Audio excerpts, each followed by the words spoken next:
Magandang araw mga Lodi. Noong nakaraan, tinalakay po natin yung Kurojiman at saka Kurunde. Nasa number 88 po yun mga Lods. Ngayon naman, ang tatalakayin po natin ay Hante at saka Hanteso. Hante at saka Hanteso ay ginagamit lang to sa tao at hayop. Okay? Ang hante ay to someone, para sa isang tao, o from someone, galing sa isang tao. Ang hanteso naman po mga Lods ay from someone or by. Yan po ang ibig sabihin ng hanteso. Itong hante, pwede siyang to someone, pwede rin siyang from someone mga Lodi. Okay? Example of hante. Hante. Jo hante. To me or from me, mula sa akin or para sa akin. Another, chingguhante, para sa kaibigan or galing sa isang kaibigan. Okay?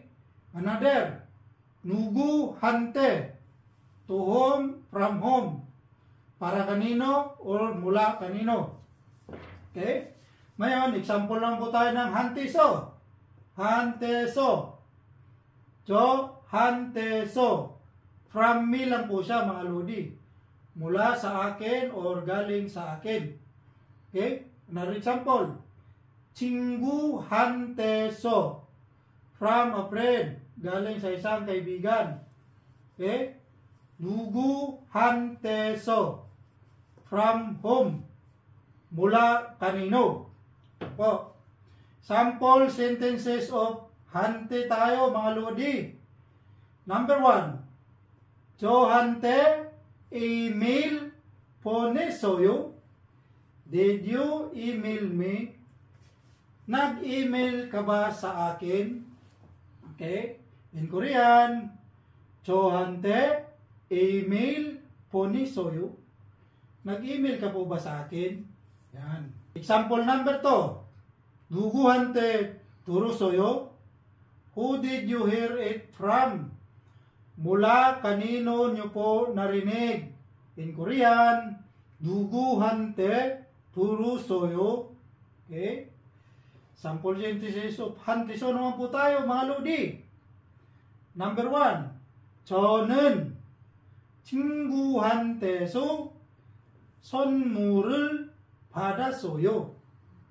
I received a gift from a friend. Nakatanggap po ako ng regalo mula sa isang kaibigan. In Korean, 저는 친구한테서 선물을 받았어요. Okay? Ngayon, gamit naman po tayo example. Gamit ito, by. Gamitin natin yung by na yan. Okay?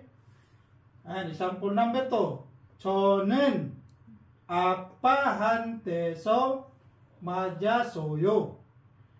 I got beaten by my father. Nabugbog po ako ng aking ama. Okay? 저는 아빠한테서 맞았어요.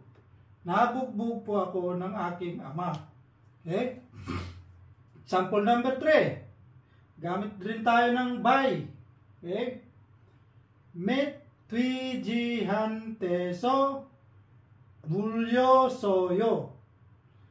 I was beaten by a wild boar. Nakagat po ako ng baboy ramo. Ang baboy ramo sa Korean ay metwi지. Okay? 물리다, 물렸어요. Past tense na po ito. Kaya, bitin siya mga Lods. Bitin, 물렸어요, nakagat. Okay? Ang Korean ng nakagat po ako ng baboy ramo ay metwi지한테서 물렸어요. Okay?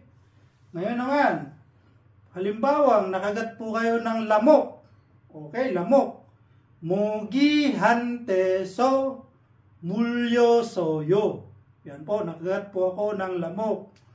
Or halimbawa nakagat po kayo ng ahas, huwag naman sana. Ang ganito po ang sabihin nyo sa Korean. 뱀한테서 물려서요. Okay? Yan lang po. Sana may natutunan po kayong konti. 안녕히 계세요.